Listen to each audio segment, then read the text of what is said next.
Kali ini saya akan menjelaskan materi tentang filsafat Islam. Sebelumnya, saya ucapkan terima kasih kepada dosen pengampu pengantar filsafat, yaitu Bapak Rahmat Rizkiansyah, SPDI, SAP, MPD, MA. Berikut ini materi yang akan saya sampaikan. Materi yang akan saya paparkan kali ini adalah tentang filsafat Islam. Di sini ada 3 tokoh, yaitu Ibnu Sina, Al-Ghazali, dan Ibnu Rushd. Langsung saja ke pengertian filsafat Islam. Filsafat Islam juga sering disebut filsafat Arab dan filsafat Muslim, merupakan suatu kajian sistematis terhadap kehidupan, alam semesta, etika, moralitas, pengetahuan, pemikiran, dan gagasan politik yang dilakukan di dalam dunia Islam atau peradaban umat Muslim dan berhubungan dengan ajaran-ajaran Islam. Dalam Islam, terdapat 2 istilah yang erat kaitannya dengan pengertian filsafat, yaitu falsafah. Secara harfiah, filsafat yang merujuk pada kajian filosofi, ilmu pengetahuan alam, dan logika. Kemudian, kalam. Secara harfiah berarti berbicara, yang merujuk pada kajian teologi keagamaan. Tokoh yang pertama adalah Ibnu Sina. Biografi beliau, nama lengkapnya adalah Abu Ali Al-Husain Ibnu Abdullah Ibnu Sina, seorang al-hakim al-masyhur, filosof yang sangat terkenal sehingga ia diberi gelar al-Syekh al-Rais. Ia dilahirkan pada tahun 370 Hijriah atau 980 Masehi di kampung Afshanah dekat kawasan Bukhara. Pada usia 10 tahun, ia sudah hafal Al-Quran, sastra, menghafal beberapa tokoh agama Islam, matematika, aljabar, dan debat. Kemudian lanjut ke materi karya Ibnu Sina. Di antara buku-bukunya yang terkenal adalah yang pertama Kitab Asy-Syifa. Kitab ini adalah tulisan yang terpenting tentang filsafat dan terdiri atas 4 bagian, yaitu mantik, matematika, fisika, dan metafisika. Kitab ini sangat tebal, terdiri dari 18 jilid, adalah suatu ensiklopedia besar dalam ilmu filsafat yang ditulis oleh Ibnu Sina. Dengan kitab ini, ia telah memperoleh kedudukan yang sangat tinggi baik di dunia timur maupun barat. Karya ini merupakan ensiklopedia studi Islamik Yunani pada abad ke-11, yang ia susun dari logika sampai matematika dan metafisika. Yang kedua ada Kitab Al-Najat atau Kitab Penyelamat, adalah ringkasan Kitab Asy-Syifa. Karya ini jauh lebih banyak dibaca daripada Asy-Syifa dan ditulis bagi orang-orang terpelajar yang ingin mengetahui dan memahami dengan lengkap dasar-dasar ilmu hikmah. Pada tahun 1331 Masehi, untuk pertama kalinya buku ini dicetak di Mesir dan di Roma. Pada tahun 1593 Masehi bersamaan dengan Kitab Al-Qanun. Yang ketiga ada Kitab Al-Qanun fi Al-Tib. Buku ini sangat tebal, terdiri dari 5 bagian, telah diterjemahkan ke dalam bahasa Latin dan bahasa-bahasa Eropa lainnya, dan menjadi literatur pokok di universitas-universitas di Eropa sampai akhir abad ke-17 dan sampai kini menjadi manuskrip bidang kedokteran yang tersimpan rapi di perpustakaan Birmingham, Inggris, bersama dengan kitab-kitab lainnya, terutama Kitab Asy-Syifa. Kemudian ada Kitab Al-Isyarat wa Al-Tanbihat, adalah kitab terakhir yang ditulis Ibnu Sina, hasil dari satu fase yang lebih independen dalam perkembangan intelektualnya, dan buku yang paling indah dalam ilmu hikmah. Isinya mengandung berbagai mutiara dari berbagai ahli fikir dan rahasia yang sangat berharga yang sulit ditemui dari buku-buku lainnya. Antara lain uraiannya mengenai logika dan hikmah serta kehidupan dan pengalaman rohani. Dicetak di Leiden pada tahun 1892. Kemudian, pandangan filsafat Ibnu Sina. Yang pertama ada filsafat emanasi atau al-faid. Filsafat emanasi atau al-faid adalah teori pancaran tentang penciptaan alam, yang mana alam ini mewujud karena limpahan dari Yang Maha Esa. Ibnu Sina sepertinya mengalami kesulitan dalam menjelaskan masalah ini, yaitu bagaimana terjadinya yang banyak alam yang bersifat materi berasal dari Allah yang imateri dan maha sempurna, Dalam filsafat Yunani, Tuhan bukanlah pencipta alam, melainkan Ia adalah penggerak pertama. Teori emanasi Ibnu Sina juga menghasilkan 10 akal dalam 9 planet. 9 planet dan akal ke-10 mengurusi bumi. Berbeda dengan pendahuluan Al-Farabi, bagi Ibnu Sina, masing-masing jiwa berfungsi sebagai penggerak satu planet. Karena akal imateri tidak bisa langsung menggerakkan planet yang bersifat materi. Sesuai dengan cara tersebut, limpahan itu terus berlangsung dalam wujud akal, jiwa, dan jasad hingga berakhir pada akal ke-10 dan falak. Jumlah semua akal ada 10 dan falak ada 9. Akal ke-10 inilah yang memerintahkan alam dunia dan manusia, begitu pula jiwa manusia sebagai jiwa-jiwa lain dan segala apa yang terdapat di bawah bulan memancar dari akal ke-10 ini. Yang kedua ada filsafat jiwa atau al-nafs. Menurut Ibnu Sina, manusia memang tersusun dari 2 unsur, yaitu tubuh dan jiwa. Antara keduanya tidak ada persamaan. Unsur tubuh terbentuk dari berbagai unsur yang memancar dari planet-planet, sementara jiwa hanya terbentuk dari satu unsur, yaitu akal al-fa'al. Dan jiwa ini pada dasarnya merupakan abstraksi tersendiri dalam struktur tubuh manusia, namun selamanya bergantung pada tubuh. Jiwa dan tubuh mempunyai hubungan yang sangat erat sekali. Jika jiwa tidak ada, maka tubuh tidak ada pula, karena jiwa adalah sumber kehidupannya.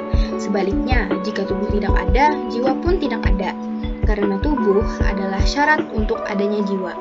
Secara garis besar, pembahasan Ibnu Sina tentang jiwa terbagi menjadi 2 bagian. Yang pertama ada fisika, di dalamnya dibicarakan tentang jiwa tumbuh-tumbuhan, hewan, dan manusia. Yang kedua, ada metafisika yang membicarakan tentang wujud jiwa, konsep aku, dan kesatuan fenomena psikologis didasarkan pada hakikat penciptaan manusia. Kemudian dalil kontinuitas. Dalil ini didasarkan oleh Ibnu Sina kepada perbandingan antara jiwa dan jasad manusia yang senantiasa mengalami perubahan dan penggantian kulit yang sekarang ini umpamanya tidak sama dengan kulit 10 tahun yang lalu, karena telah mengalami perubahan seperti mengkerut dan berkurang, sedangkan jiwa tidak mengalami perubahan. Kemudian dalil manusia terbang atau manusia melayang. Kemudian ada, menurut beliau, jiwa merupakan substansi rohani yang tidak tersusun dari materi sebagaimana jasad. Kesatuan antara keduanya bersifat esiden. Kemudian hubungan jiwa dengan jasad, dan yang terakhir kekekalan jiwa. Yang ketiga, filsafat al-wujud. Dalam pembuktian tentang eksistensi Tuhan, Ibnu Sina menempuh jalan yang agak berbeda dengan jalan yang ada dalam agama, dan juga dengan dalil para teolog yang titik tolak pada konsep alam baharu. Ia sebenarnya hanya melanjutkan dalil ontologi yang berasal dari Aristoteles dan mengikuti Al-Farabi sebelumnya dengan membagikan wujud ini kepada 2 jenis, yaitu wajib al-wujud dan mungkin al-wujud. Sebagaimana yang telah disinggung sebelumnya, wajib al-wujud adalah sesuatu yang ada, yaitu al-maujud, yang jika diandaikan tidak ada, ia menjadi mustahil. Dengan kata lain, ia mesti adanya. Sedangkan yang dimaksud dengan mungkin al-wujud adalah yang tidak diandaikan, tidak ada atau ada, ia tidak menjadi mustahil. Maksudnya ia boleh ada dan boleh tidak ada, atau tidak ada dari sisi apapun. Konsep ini semata-mata bersifat akali, namun Ibnu Sina menjabarkannya dengan membagikan wajib al-wujud menjadi 2 bagian, yaitu yang pertama, wajib al-wujud bi zatihin. Wujudnya ada karena zatnya semata, sehingga mustahil jika diandaikan tidak ada, karena adanya tidak butuh sebab yang lain di luar dirinya. Kemudian yang kedua, wajib al-wujud bi ghairihi.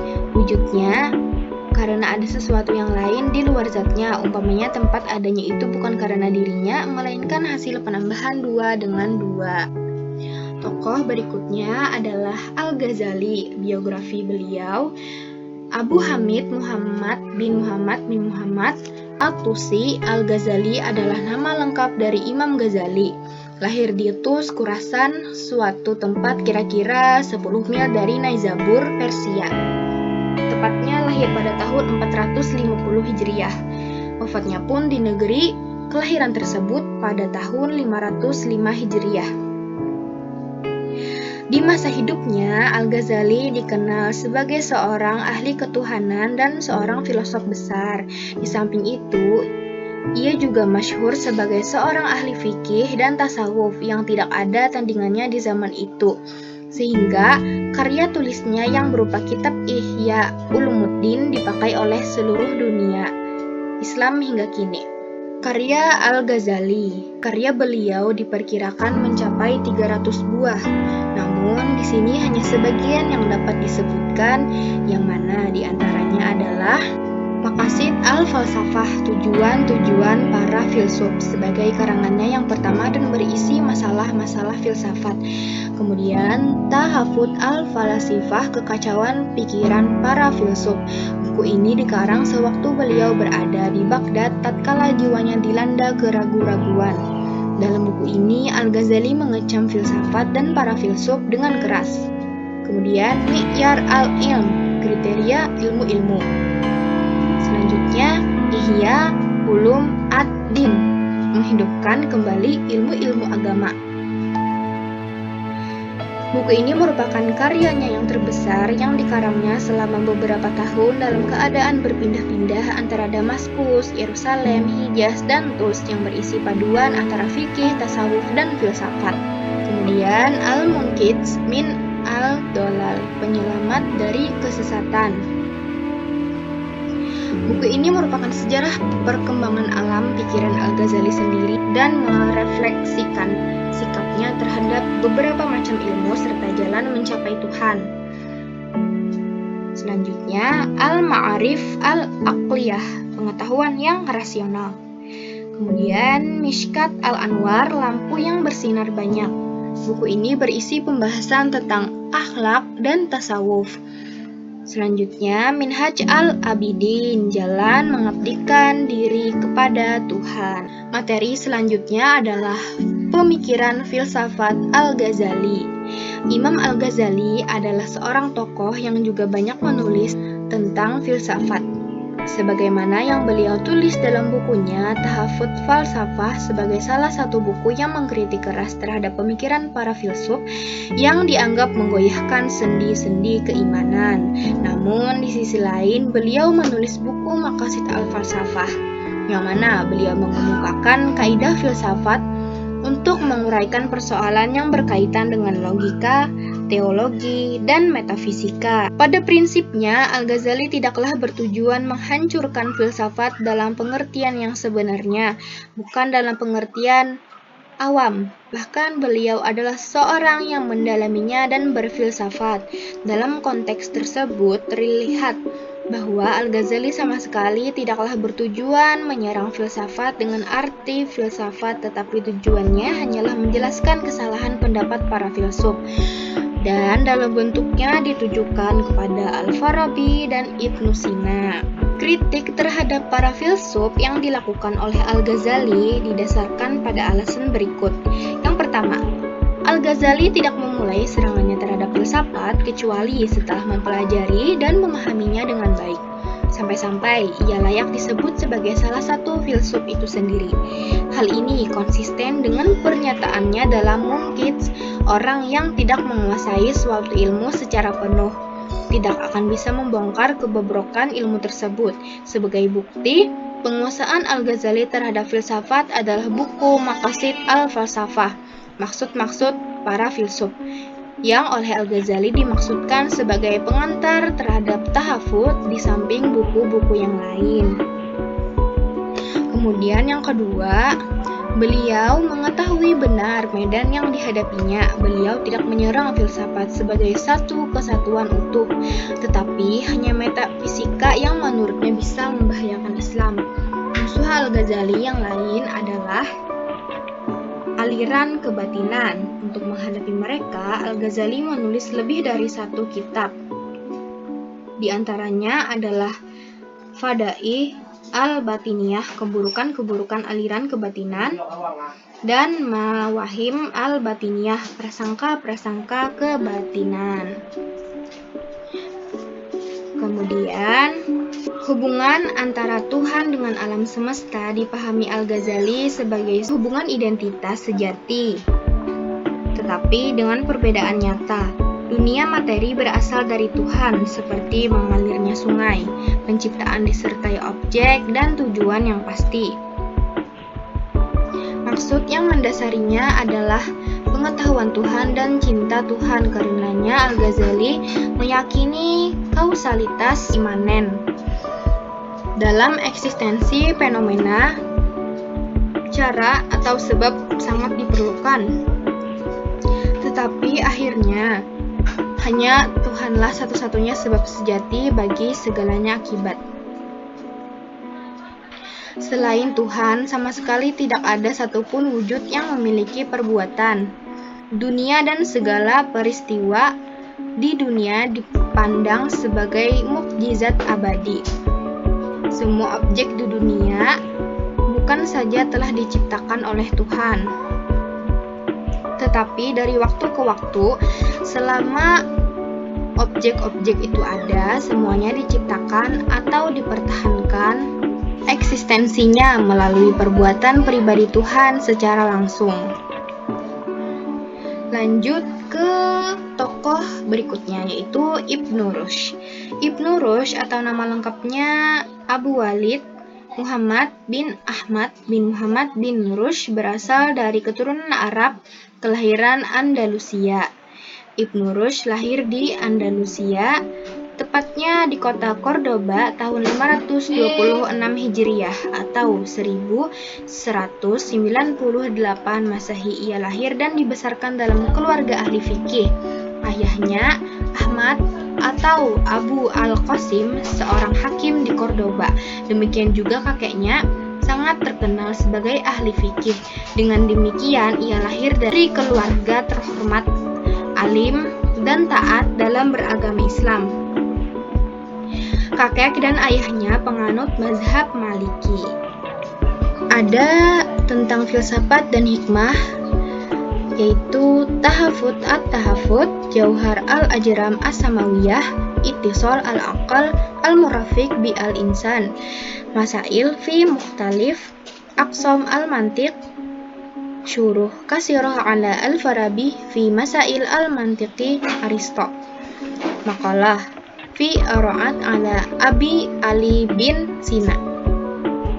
Kemudian ada di dalam kategori ilmu kalam, Fasal al-Maqal fima baina al-hikmah wa syariah min al-ittisal, i'tiqad masyasin wa al-mutakalimin, manahij al-adillah fi aqaid al-millah.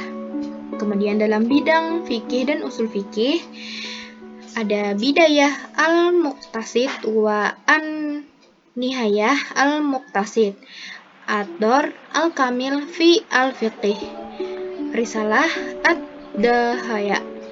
Kemudian dalam bidang ilmu astronomi, Maqalah fi Harkah al-Jirm as-Samawi, Kalam ala Ru'yah Jirm as-Sabitah.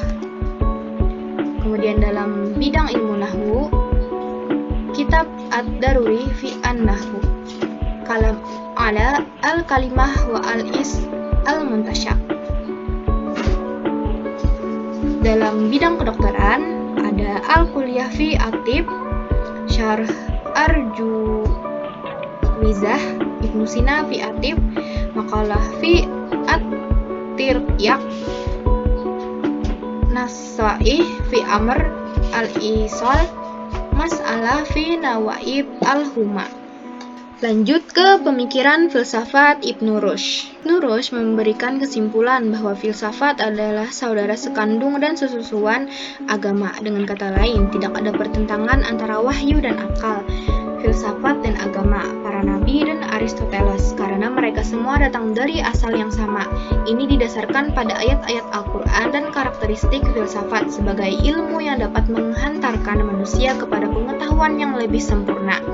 Dalam buku kecilnya yang berjudul Fasal al-Maqal fi Baina al-Hikmah wa Asy-Syariah min al-Ittisal, kaitan filsafat dengan syariat, Ibnu Rushd menjelaskan tentang harmonitas antara akal dengan nakal, mengenai metode dan tujuan akhir. Menurutnya, belajar filsafat dan berfilsafat itu sendiri tidak dilarang dalam agama Islam.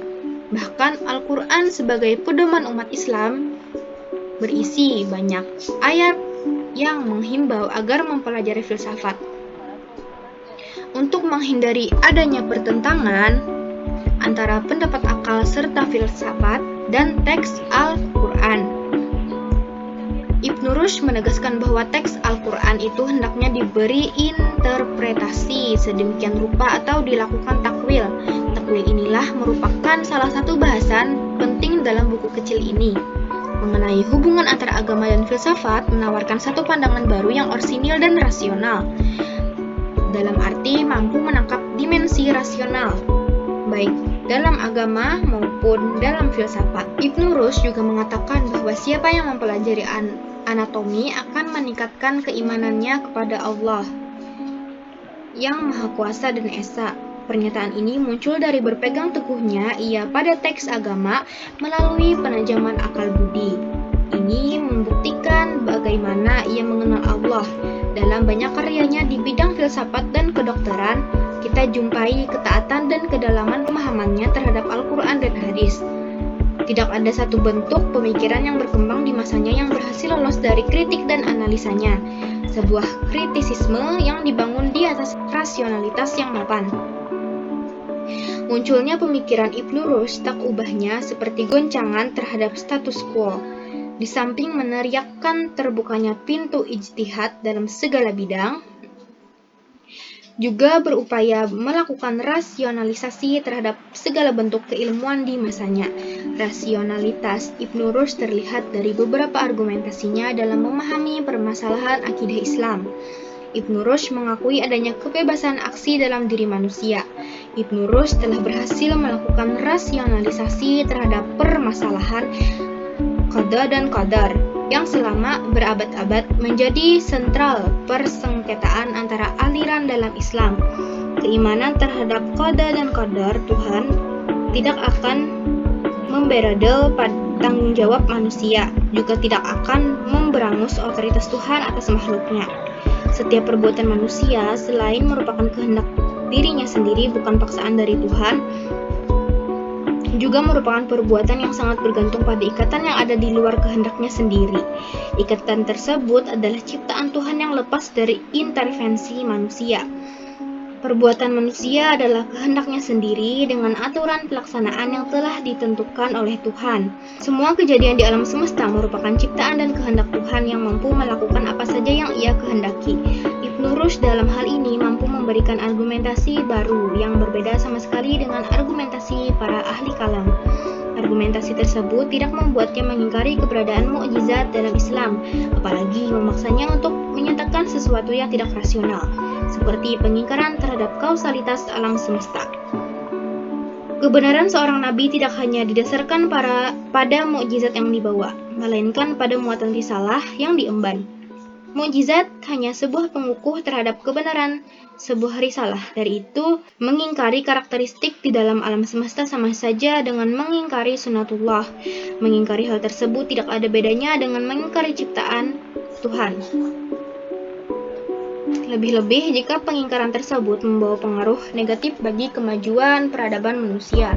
Manusia cenderung tidak agresif dalam menentukan rahasia alam semesta. Peran akal menjadi tidak optimal dalam menyikapi setiap permasalahan. Semuanya akan dikembalikan pada kekuasaan dan kehendak Tuhan. Tuhan Maha berkehendak atas segala hal di muka bumi ini. Nilai progresivitas pemikiran Ibnu Rushd terlihat pula dari upayanya menyelesaikan problematika pertentangan antara agama dan filsafat melalui metode takwil. Penggunaan takwil berarti memberikan porsi seluas-luasnya pada akal manusia untuk menyikapi semua permasalahan yang ada. Ibnu Rushd tidak risau bila metode pentakwilan harus diambil dari umat di luar Islam. Ibnu Rushd mengingatkan keberadaan komplikasi dalam setiap keilmuan di mana yang datang belakangan mengambil manfaat dari temuan para pendahulunya. Lebih dari itu, Ibnu Rushd sangat menghargai adanya perbedaan pendapat. Perbedaan agama tidak menghalangi dirinya mengkaji filsafat Yunani. Ibnu Rushd juga menganjurkan dilakukannya interaksi keilmuan antara Islam dengan agama-agama lain. Kebenaran adalah sesuatu yang harus dicari, namun tidak untuk dimonopoli. Mungkin itu saja yang dapat saya sampaikan. Mohon maaf atas segala kekurangan dan kesalahannya. Terima kasih atas segala perhatiannya. Saya ucapkan wabillahi taufiq wal hidayah. Assalamualaikum warahmatullahi wabarakatuh.